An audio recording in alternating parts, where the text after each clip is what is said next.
everybody? Welcome back to Eats More Cereal, a gaming-oriented podcast by myself and ET. How you doing today? We're finally back. I know. Um, it's been a bit. We were preoccupied for a little bit, and we just didn't have time. So now we're Yeah, back, though. couple big things gone the way of stuff. Things happen. Busy Mhm. summer. Yeah, But exactly. we're back. Exactly. We're ready. You know, Yeah. we're pumped up. We're pumped up. We're We're ready pumped up. ready to talk about some gaming stuff. All right, so today's episode, we're gonna talk a lot about the different types of like choices that you can kind of have in video games, whether that's a narrative-driven game or even just like a multiplayer shooter. There's small and big choices in every game, basically, on it, and that's kind of what we're gonna talk about. So I kind of wanted to first go into like the smaller choices that you have in games, kind of like when you're given in like a game when you're given a prompt to choose like which weapon you want, you get to choose that weapon. It kind of gives you that sense of like not I mean freedom, but more so just kind of like that you're actually building your own character instead of like where you could say like a single player game that you're the same character and you don't really get many choices throughout. You're kind of playing as someone else, but in this kind of game you're kind of like even like sculpting, it could be a word, um to make your own character and kind of choose what play style you want or like what weapons you want. Like you see this a lot in like MMORPGs where there's different classes and all of them have like their own skill tree, specialized weapons that they use. Like that's probably one of the biggest components of MMOs, and that's kind of why I like to play them sometimes because of that, like just to express yourself in the character with the types of like systems or weapons you like, you know? Yeah, I mean, I think when it comes to choice, especially in terms of stuff like MMOs, I think it's important to just make the distinction of like the different kinds of choices you have, right? So you have like choices that actively affect gameplay, right? When it Mm-hmm. comes to like weapons, skill trees, any sort of choice you make in game that has a direct impact on what happens in the game Yeah. and like specific, enemies you fight, all that sort of stuff, how you kill them, everything like that. Or you even have smaller choices you can make, stuff like cosmetic choices, right? Mm-hmm. Even take something like Skyrim, right? The uh first thing you do when you load up Skyrim is you choose your character, sort of. You Yeah, yeah. basically have all of these choices available of how to customize your character and how they look. You can change your hair color, change your facial structure, all that sort of thing. Um, and being able to do that, while it doesn't necessarily give you an in-game advantage or disadvantage or anything like that, stuff like that, people really appreciate stuff like that. Cosmetic choice is something that is often overlooked, Mm-hmm. but people go crazy for cosmetics. I mean, even in like big multiplayer shooter games like Valorant, CS:GO, Overwatch, Yeah. cosmetics are what drive sales for the Mm-hmm. game. It's being able to like pay money and like show off a cool looking weapon or cool looking outfit. I mean, that's really cool. And people like having the option to do that. But that's also completely different from games where like MMOs and RPGs where you have distinct choices that directly affect the gameplay. Mm-hmm. Yeah, I think it's pretty interesting because like think of it like more of a narrative driven game like Mass Effect, which It uh has been. It's been what? However many minutes? Like 3 minutes into the episode, yeah. I mean and I you brought had up to. Mass We're Effect. talking about choices in Of gaming. course, Of of course I have course. to. Like It's only fair. It's yeah. only fair. I mean, Mass Effect, and even just most BioWare games in general are like True. probably one of the more bigger types of games that everything you do in that game will impact something in a sort of way. Especially because of like the bigger choices that you have, but also the smaller dialogue choices. I'll give like a quick explanation. There are there you have like six dialogue options, or you have like six, and three of them are like explanation topics to like an NPC. So if you want to learn more about like a mission or something, you click on those. But the other three are Paragon, Renegade, and Neutral. Neutral is just kind of a normal response. But Renegade is more so of a an I like to call it. Some people call it aggressive. I like to say like brutally honest type response. Sometimes in like the dialogue that it gives you, you could be like so rude, but it's kind of like that brutally honest type play, which kind of makes your Yeah. character more of a piece of an idiot. But and then the top option is Paragon, which Paragon is basically like super nice, calming. Like it's kind of like your standard. The opposite. The Yeah, opposite exactly the of opposite. the Yeah, renegade. Yeah. and so every time you click one of these throughout the game, the whole trilogy, you get a point. So like if you click on a renegade option, you get a renegade point. Same with the others, and that those points rack up, and the game like collects that as you keep going on, and that will allow you to access. If you have like 40 renegade points, then you'll access to more a different renegade response that's more impactful, and Mhm. kind of like it's probably even more rude, honestly, from what I've done. Um, but and It's basically like practicing it, right? You know, the more you use it, the better you get at actually using it, exactly, right? yeah. And what that does to the game is kind of where it makes you feel like you're creating even your own personality for your character as Commander Shepard. And that's why I love the series. One of the many reasons why I love the series so much, because you can customize almost everything about your character. Like obviously the looks, gender, all of that, but specifically the personality. Like the complete personality is up to you, and that's something that you don't see a lot in some single player games that have choices, but not necessarily for like the dialogue. It makes Mhm. like playthroughs like completely different. Like you can do a run where you only say renegade options, which means you're kind of the rudest person in the galaxy. But there are like things that you do when you click those dialogue options that you probably wouldn't do. Like you can get your squad mates killed just because of those options, and I really like that feeling of like making your own personality for your Mhm. character. That's why I love the game so much. Oh yeah. I mean, when it comes to choices that directly affect the story of the game you're playing, I Mm-hmm. mean, it's a lot that goes into it.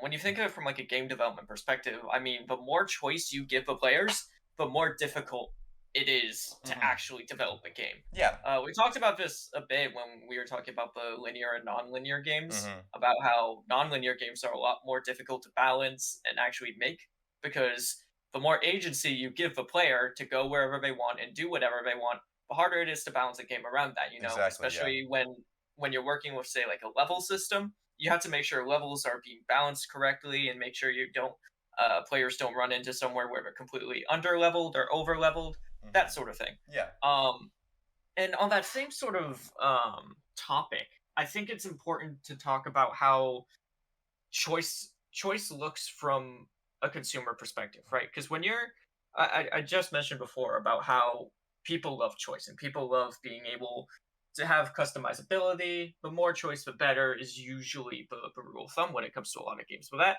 isn't always necessarily true, Yeah. especially when it comes to something like, you know, like big MMOs or even like a, you know, MOBAs Mm-hmm. actually. Yeah. Like take a game like League of Legends, right? You go into League of Legends. Star, do you know offhand how many champions there are in League of Legends? There is probably around 162. More than 100. I'm More looking than a it up. I want to hundred. see how close I was. Because okay, if you're say you've never Oh, played it's a MOBA 141. before, Never mind. 141. Yeah. So if you've never played a MOBA before, and you load up League of Legends and you know when you realize that there's 141 different playable characters, each with their own set of abilities, own set of damage numbers, own set of everything, Mm-hmm. right? Yeah. And you're going up against uh what is it, five other Yeah. champions that you probably have 5v5. never seen before or No. never played against. It could be completely different sets of five champions for like 20 straight games. I mean, Yeah. it's overwhelming. I think that's really the point I'm trying to make here is that choice can also be very overwhelming because especially in a game like League of Legends, if you load it up and you need to realize that you need to memorize and just keep track of Mm-hmm. all of these different champions, all their Yeah, different abilities, all the stuff that they do. I mean, that's a lot to keep track it's of. a And lot. It's a commitment. even outside of League of Legends and like games like that, going into like an MMO and just having seeing these massive skill trees Mm-hmm. of like I don't know, hundreds of various skills and points to spend and things to buy in game. While it's a lot of people like having that option of being able to explore, try out Mm-hmm. different builds, all that sort of thing. Yeah, yeah. A lot of people don't like that. A lot of No. people don't like having to make all the decisions when it comes to a game like that. Compared to a game that doesn't offer a lot of choice, say stuff like platformers, stuff, linear games, as we talked about before. Yeah. Linear games don't offer that much choice, but that's not necessarily a bad thing. Being able to just load up a game, go through the story, not have to make too many distinct choices, and more so focus on just the plot of the game, being able to just get better at the game, focus on gameplay specifically. A lot of people like having that option instead because, like I said, choice can be very overwhelming depending on Mm-hmm. how much choice there is. So I think it's tough for a lot of game developers in terms of actually striking the right balance between Exactly. having too much choice and not enough choice. Because if you have a little bit of choice, but it's not very fleshed out correctly, players aren't going to be a big fan, right? If you advertise a game as having a ton of really cool like customization and cosmetic options, Mm-hmm. and then you load up a game and it's like four different outfits and like nothing else besides that, people are going to be disappointed because you advertise it as something that has a lot more choice than it actually does. Um, and people who are looking for a game that has a ton of choice are going to be disappointed in something like that. Yeah, no, I get what you mean. You can kind of even with when you were talking about League of Legends, you can kind of pull it even further in more of a any class based like MOBA or shooter. Yeah. In a competitive area, you kind of have to choose for your team which character does better into this character, like especially because it just gets so important when you get into the competitive scene where you need to choose the right character that can counter the character that you're going up against or one of the other Mhm. characters in the game. Like it's that sense of choice where even though it can get really complicated with over 140 champs in league, it does add a little bit of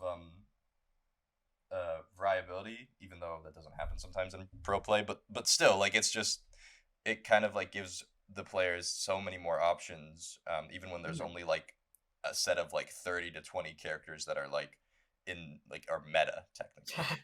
Yeah, let's go a bit deeper on that because when we're talking about multiplayer, just sort of competitive games, we're Hmm. talking League of Legends, like Valorant, Overwatch, Yeah. all those sort of class-based games. Hmm.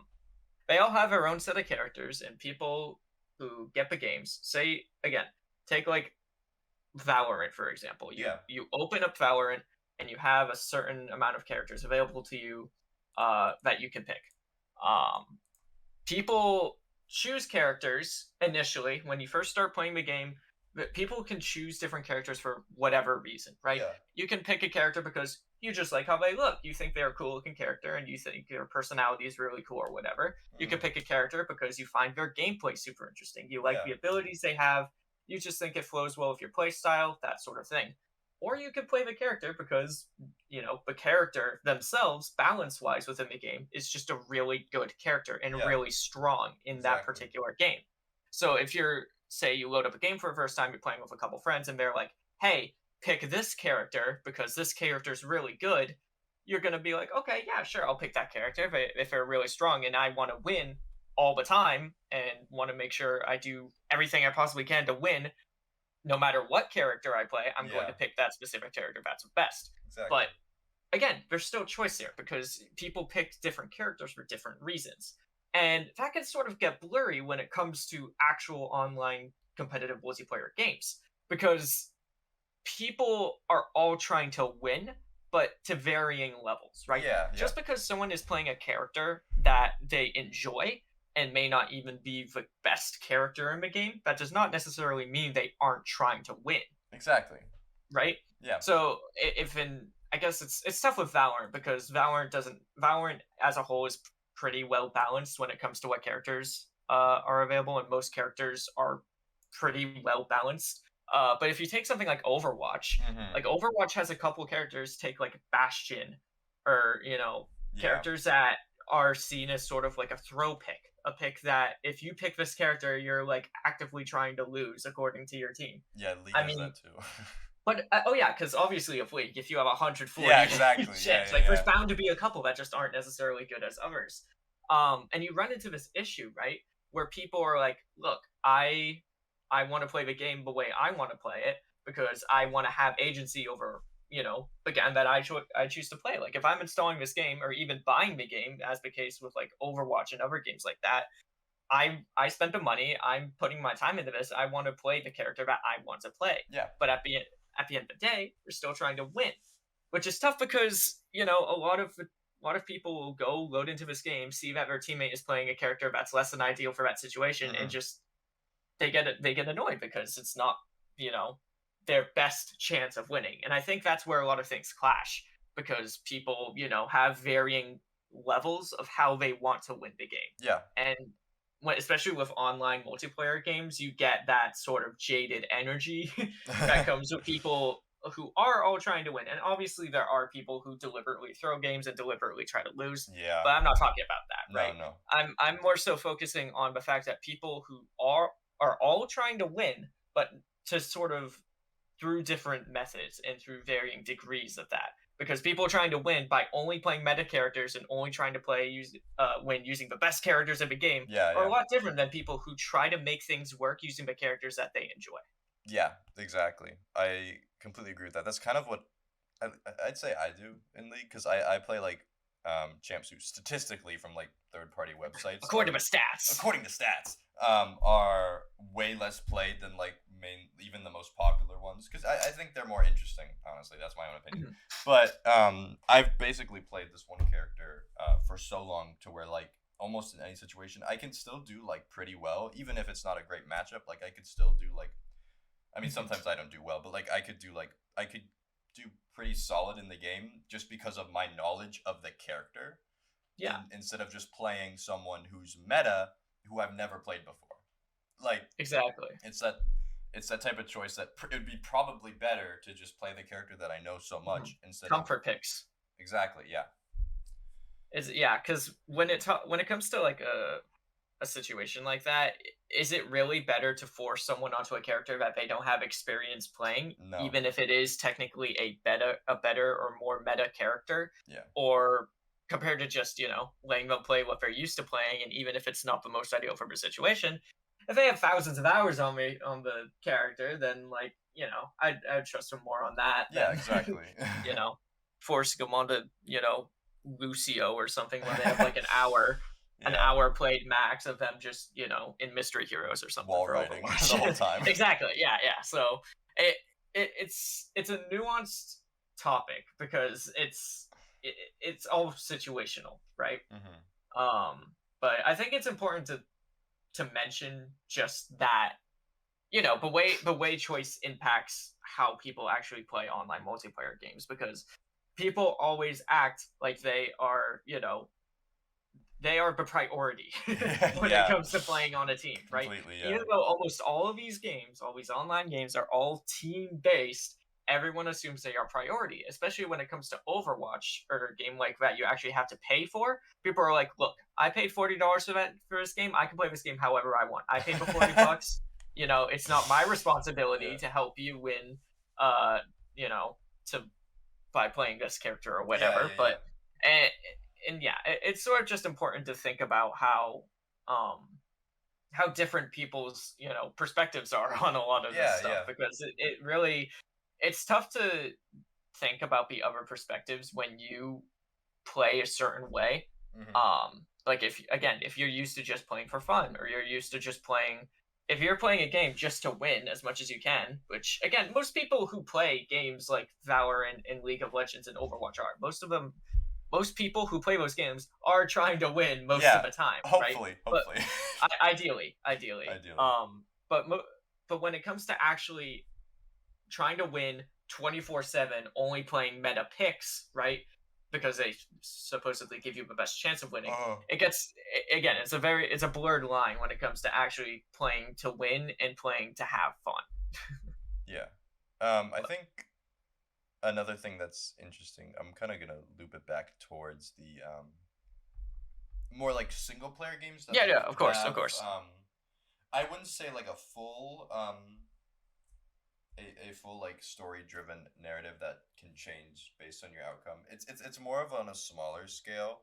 It's like a game like Marvel's Guardians of the Galaxy, which came out Hmm. in October, which came out in October, and the game. So you play as the main character Star Lord, and you have your four other teammates who you can talk to, and you can like find objects in the map the a lot of the other open worlds that you can kind of travel to, like kind of trinkets or like type stuff that kind of resonate to their character's backstory, and you can give Mhm. them that, and that unlocks more dialogue options with them when you talk to them like in your base. Yeah. But also there are like every once in a while throughout the game there are like very specific decisions that will impact like not like the full ending, but like the ending cutscene. It's interesting.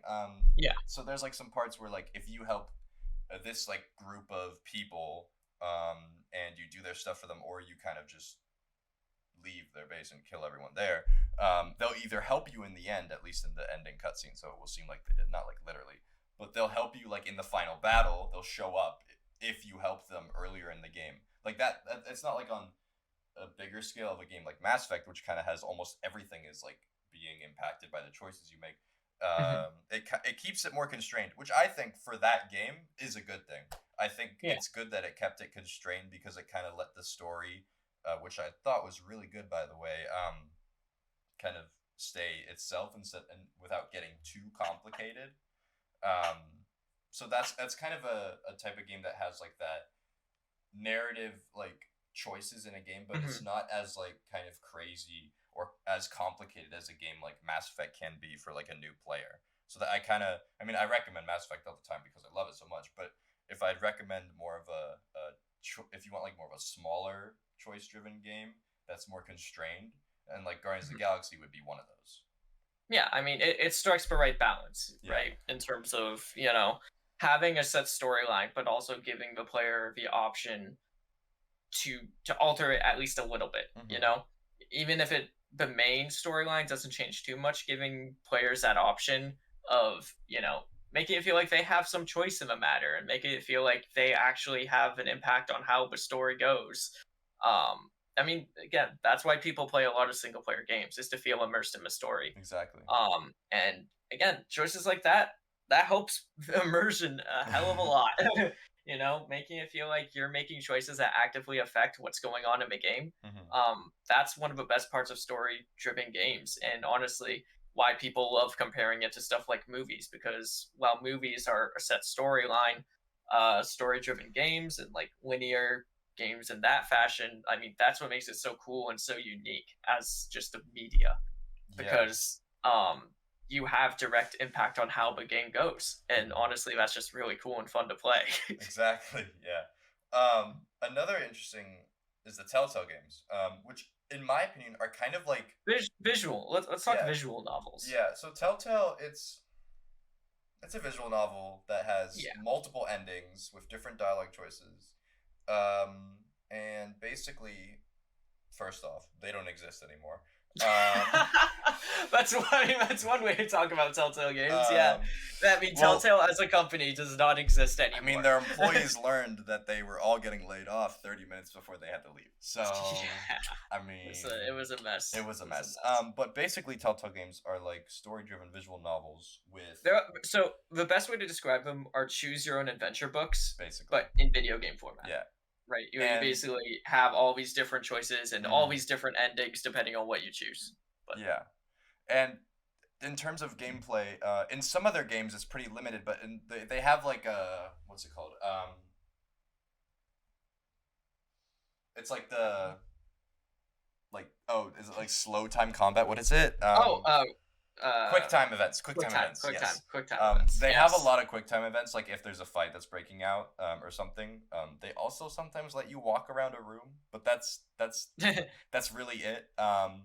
Yeah, that's sort of a key factor of Mhm. visual But novels, I right? think Is you aren't really able to move. The gameplay exactly.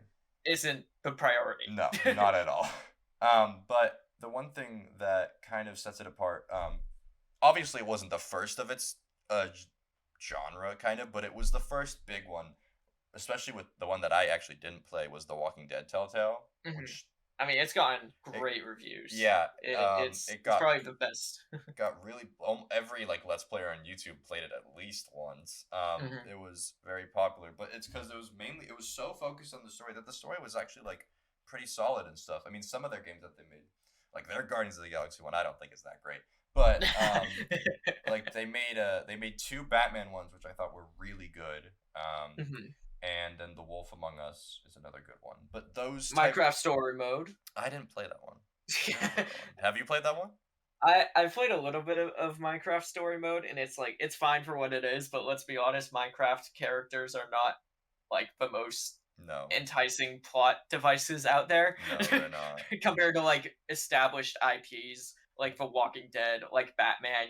That they have a bit more weight to them. Exactly, yeah. I mean I know that the pig dies. Maybe that's a No, you spoiler. can't I'm spoil so sorry. Minecraft If story anyone mode I'm in so sorry. I 2022. apologize to anyone listening I who cannot is believe you, who Dar. is going to be playing Minecraft story Minecraft mode. story mode in I 2022. I really don't expect it, but I'm sorry to I anyone was getting ready to but finish it next week, and this is what you do to me. I cannot believe a big time. his name is like Ruben or something. I don't remember. Yeah, it's Ruben. It's Ruben, yeah. Damn. What a brutal way to find out. Just drops pork. Pork just starts laying on the ground. Anyway. Wait, I wonder if that actually happened. I'm gonna look it up later. Oh my god. But so basically, Telltale Games. I mean, they stopped. The formula kind of did get stale, at least in their games. There's still like visual novel of those type of games, but their formula kind of got stale. Like I said, they had like Yeah. some really good It releases. was oversaturated. I It think. was They just no, made it was so many. they made so many games and they were like pumping them out so much that people because I mean, if you think about it, there's not that much gameplay, so you could just go watch an 8-hour cutscene on YouTube of the whole game if you wanted to. Yeah. Like I It, think that's the one thing, not the only thing, but one of the things that probably screwed over like Telltale's either sales or just like um making more games is because you can literally just watch the full playthrough on YouTube. I mean, you could do that with other games, but but they're there is a difference, right? Because the gameplay is a much bigger focus. Like exactly. watching a gameplay of Dark Souls, right, is Mhm. something where I mean, sure, you're gonna get spoiled on what boss exists, but like at the end of the day, the draw to playing a game like Dark Souls is being able to actually beat it in terms of how difficult the gameplay is, or even like a platformer, compared to the Telltale game, where if you watch a video of someone playing a Telltale game, that is pretty much exactly the same as Yeah. you actually playing a Telltale game, Mm. except for not being able to make specific choices within that game, but also some Yeah. some let's players, some YouTubers, they just sort of go through all the options anyway. Yeah. So yeah, that's what's tough about visual novels is that just watching a playthrough of it isn't that different compared to actually playing through it Exactly. Yeah. yourself. So Because like even with the different dialogue options, it's not enough to like have some people say like, "Oh, I watched this on YouTube and I could like go buy the game and like choose different dialogue options," but like I but basically is it just worth it to spend the exactly money on that, because I think they're usually like they're probably way lower in price now, but I think they were like They 20 weren't bucks. they weren't a crazy If amount. they They were were over probably 20 like bucks on 15, release, 20. I would have been Yeah. like, no. I don't even remember how much they were, but it wasn't anything crazy. But No. No. again, you're not really getting any gameplay for it. So Exactly. Like I think the other than QuickTime events, they had like in the Batman game, they had like some detective stuff which was appreciated. Like you Mhm. kind of walked around a room and scanned Yeah. like a crime scene and tried to figure out like what happened and you kind of traced the steps back. Like I thought that was cool, but like it wasn't a lot. It was something Mhm. new, which is probably why one of the reasons why a lot of people liked it. but it wasn't that much to like kind of warrant being I could just watch this on YouTube and Yeah, exactly. One of the best examples, or one of the best games I think that's really implemented choice just in general yeah. through the gameplay Hmm. is Fire Emblem Three Houses on the Nintendo Switch. Oh, okay. Because so the way Fire Emblem Three Houses works Yeah. is that it's again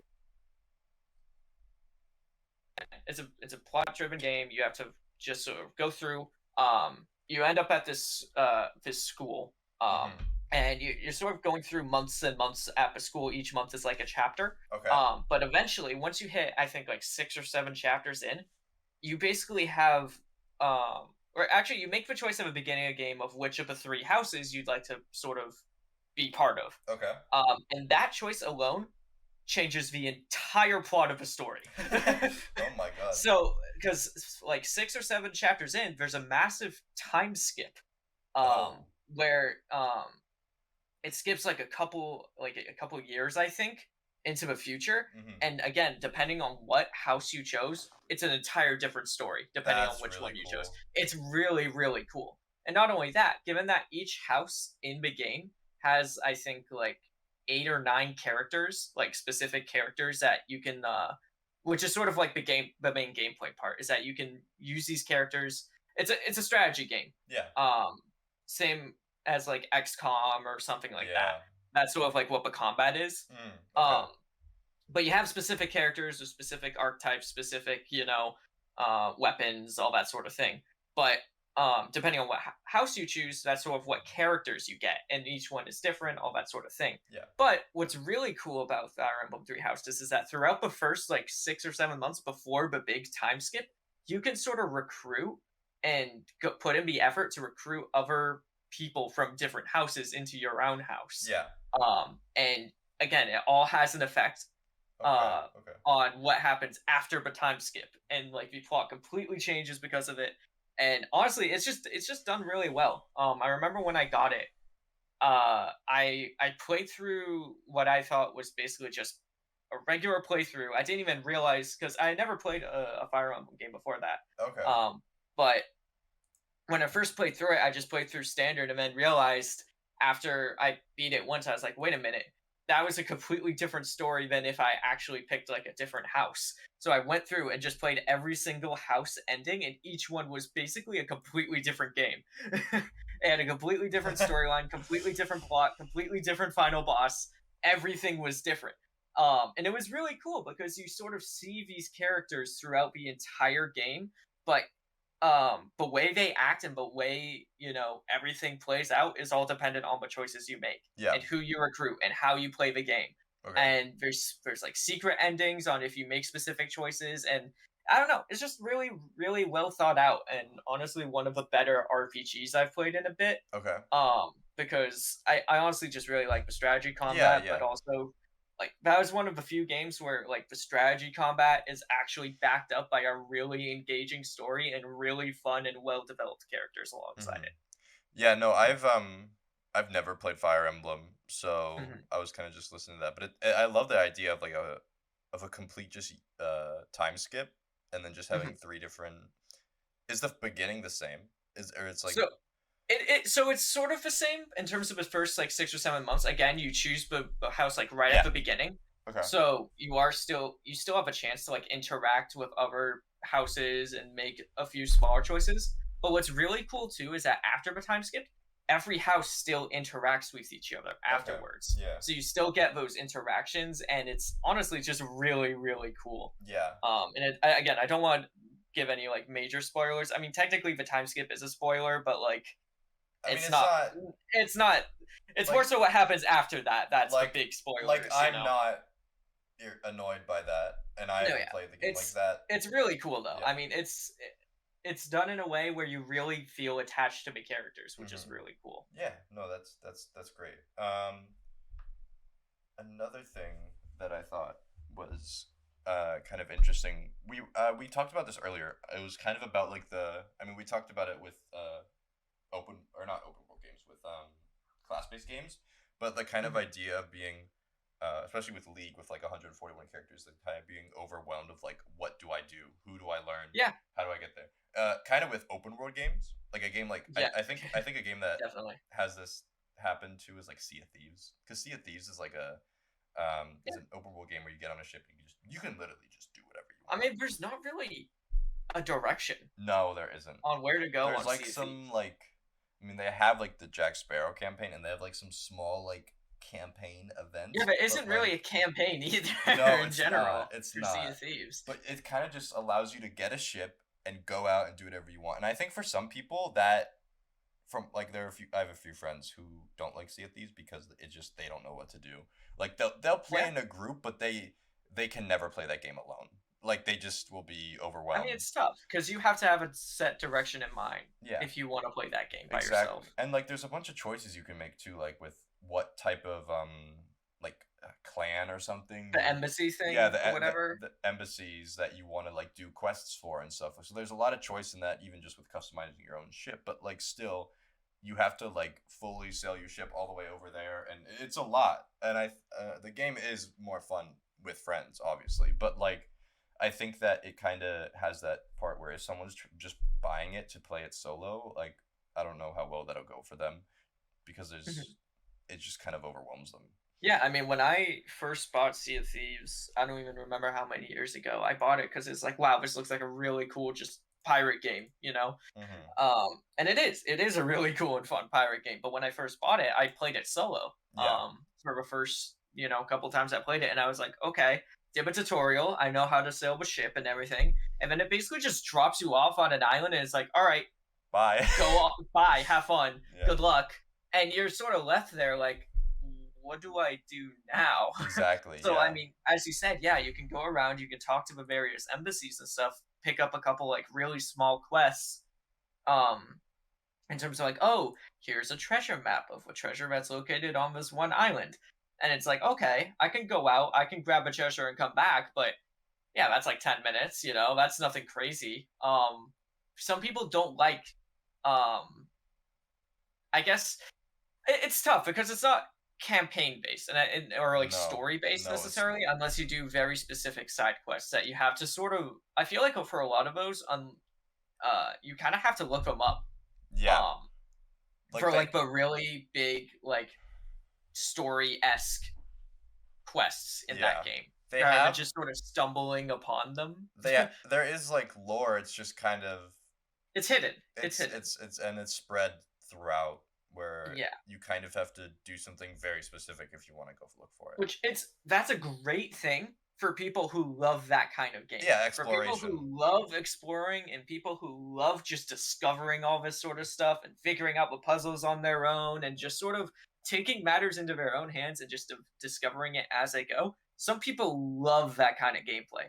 But other people, they just like, you know, if they wanted to play Sea of Thieves, they would rather be thrown into the game, given a tutorial on how to play, and then it's like, okay, here's quest one on like this specific expedition that you're doing on your Yeah. ship.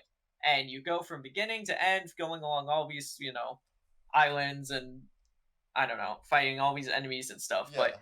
they like set beginnings and ends when it comes to, a game like that. And Yeah, no, I that's get sort what you of mean. what and you're right that, open world games like Sea of Thieves and even, other open world games like Breath of the Wild and stuff. Some people don't like that kind of stuff. That's why a lot of people didn't like Breath of the Wild at first when it came out. Yeah, I Because they're forgot like, that yeah, compared people to didn't like it every as other much. Zelda game, it's not clear 100% on where to No, go. it's not. Um, I mean, you could start the game and it'll be like, all right, what's crazy about Breath of the Wild actually is that like 5 minutes into the game, you go through like the sort of tutorial part and everything, and then it says, okay, new quest, defeat Ganon, which is like the end goal of the game, and it's like, what? How is that the first quest in the game? Yeah. Normally, the first quest is to like I don't know, do like farm some vegetables or something. I don't know, Hmm. or defeat like a very low level monster. Why is the first quest I'm being given to beat the final boss? When in reality, that's sort of just like an overarching quest where you can sort of start doing these smaller quests to build up to that, or Yeah. you could just again, as I mentioned in previous episodes, you could just go straight to a final boss and kill him right there. But it's sort of overwhelming. And I remember when I first played Breath of the Wild, I was a little confused. I was like, wait a minute, what do I do? And I Yeah. just sort of meandered about for a bit for my first like 2 or 3 times playing the game. I just meandered. I didn't know what to do. I just sort of wandered around. I collected fruits and vegetables that I found on the ground. I would cook a couple things. I'd kill a couple of like the goblin camps, Yeah, yeah. and that's sort of what I did. I would do a couple shrines, and that's sort of what the game encourages, though. Mhm. And I didn't realize it at the time because I was so used to playing all these other Yeah. Zelda games.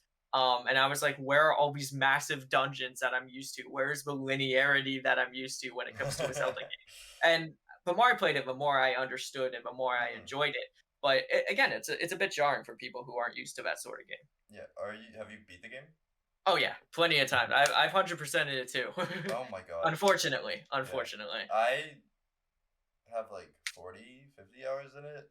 Mhm. I've never beaten the game. I was just Yeah, like the only like game like that, like open world that I've 100% is the Mass Effect trilogy, but like still like I just can't, I don't know. It's just it's not for some people. A lot of no. people are just like sticking to linear games that say like Legend of Zelda Twilight Princess, which is Yeah. people love Twilight Princess. Yeah, no, I've heard. Or I guess Wind Waker's a bit tough because Wind Waker strikes a good balance between the linear and non-linear Mhm. aspect of it, but it's still way more linear than Breath of the Wild was. Yeah. And it gave you like clear directions on like which island to go to and stuff. I like to think of Wind Waker as a linear version of Sea of Thieves, honestly. Now that I think about it, I've seen and videos, so maybe. yeah, I mean it's basically pirate sailing the open seas, going to all these different islands, but Wind Waker has like a set plot line that you have to go to all these islands in order to solve the puzzles and everything. Whereas Sea of Thieves is just do whatever the hell you want and figure it Yeah. out as you go. But yeah. Yeah, no, I think that I mean the main reason why choices in games, even the smaller ones and the bigger ones, are so great because for the bigger ones, I mean, you get to like fully customize your character and kind of Mhm. path out the story that you want and get like whichever ending you want. It just gives a sense of more like I'm playing this character and I'm having like this awesome adventure. It's the role play aspect of an It's the RPG. role play aspect exactly. I think that's the big draw to it. When you're Hmm. playing a role play game, it's somewhat a draw when it comes to stuff like D&D, right? If you're playing a game of D&D, you're not playing it to like follow the set campaign, the No, set no. the set things that happen every in a linear fashion. Yeah. The joy that comes from a game like D&D, which isn't a video game, obviously, it's No. just a tabletop role playing game, is that role playing aspect. You're Exactly. creating this character from scratch, and it could be whatever you want it to be. Hmm. It could be any character you want. It could do whatever you want. And that's the beauty of it, and that's why people love role playing games like that. And that transfers over to video games too, is being able to immerse yourself into this character that Exactly. is whatever you want it to be. Yeah. It's what's cool about stuff like Skyrim. It's what's cool about stuff like Fallout, like Mass Effect. Hmm. Um, all of these games have aspects and choices that the player can make that mold the character into whatever the player wants it to be. Hmm. Whether that's with skill trees, whether that's cosmetics, whether that's weapons, whether that's specific choices and dialogue in game. The character is whatever the player wants it to be, and that's what makes it so fun to play role playing games. Is that you can just play as a character that's nothing like anything else. Yeah. I wanted to quick mention a game. It's an MMO. It's Star Wars: The Old Republic. Um, Mhm.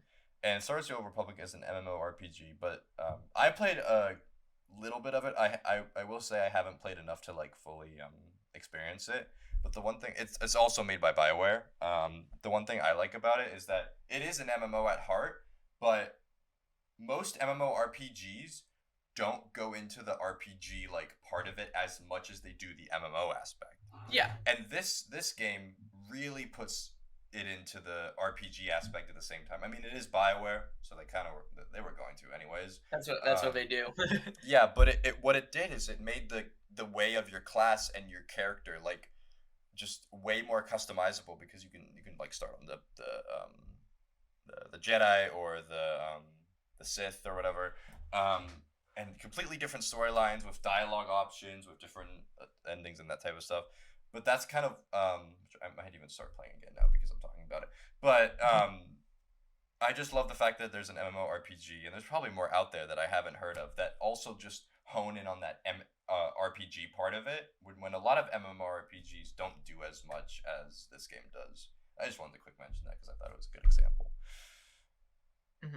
No, yeah, I definitely agree. I mean, MMOs are tough because there's such a huge scale. Yeah, there's so much when it comes to MMO. Yeah, there's no wonder the Riot Games MMOs are gonna come out until like 2025 or 2026 because MMOs are just huge games to like even just develop.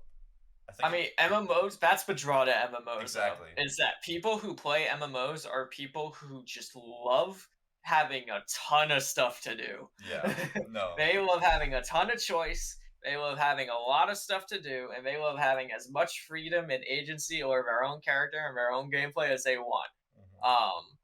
Other than, like, you know, sandbox games. That's probably about the peak of choice when it comes to, you know, having choices over video games. Yeah. But MMOs are probably second when it comes to that, just because there's so much to do. Exactly. In a game like that. And I mean, that's what it appeals to. It appeals to a lot of just a lot of choice. Not much else to say about that. Yeah, I think that's it for choices. But I was gonna add one to the cereal tier list. The cereal tier list? Yeah, cereal tier list. We can't forget about the cereal tier list. No, we can't. This is eats more cereal after all. I was gonna say Cinnamon Toast Crunch, which I've had. It's not my favorite, but it's like crunch. It's pretty good. I'd say it's kind of goated. Cinnamon Toast Crunch. The ads are really weird, though. It is. They do have some. Do we want to factor their advertisement campaigns into our tier ranking of Cinnamon Toast Crunch? Because those are the ones with like the crunch fellas, right? And it's cannibalism. Yeah. It's cannibalism, Dar. Yeah. On cable TV. Yeah. For families and children to watch as they cannibalize each other in the bowl of milk. Yeah. I wonder if Armie Hammer came up with that. That's...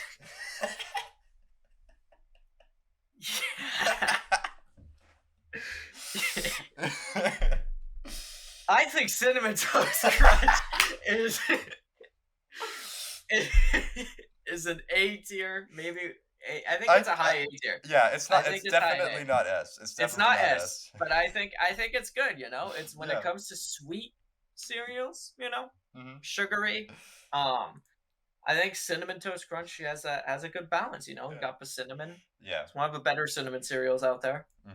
But I actually like. I think I might like apple cinnamon Cheerios a bit more. I don't think apple. We don't have it on there. No. I don't think I've had those before. Oh, they're.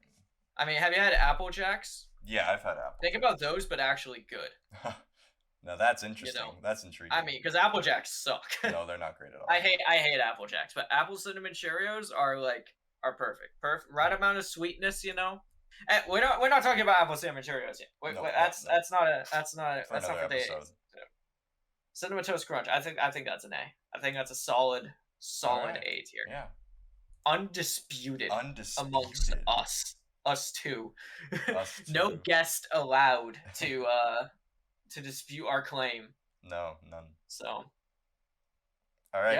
Yeah. Well, thank you if you're listening right now for listening to the podcast. Again, sorry it took so long to get episode 4 out, but we're back, so we'll be good. Next episode we'll also have another guest, hopefully. Ideally, yeah. Ideally. If he's free. If he's free, we'll see. But we'll have to pull some string. We'll have to make some choices, Dar. We'll have to make some choices for when to record. We have to, you know, having choice is one of the things that I think we really advocate for. It's in video games. I'm Thank you. trying to loop it back. I'm Yeah. trying to loop it back You to did the good. good You side. did It's good. just it's not You it did. doesn't land as well as the other ones. I think the linear one went better, but sometimes you just have to go for Yeah, no, sometimes you just have to go for it. All right. Thank you guys for watching. And it. Thank you and all. we'll catch you in the next episode. See ya on the flip side.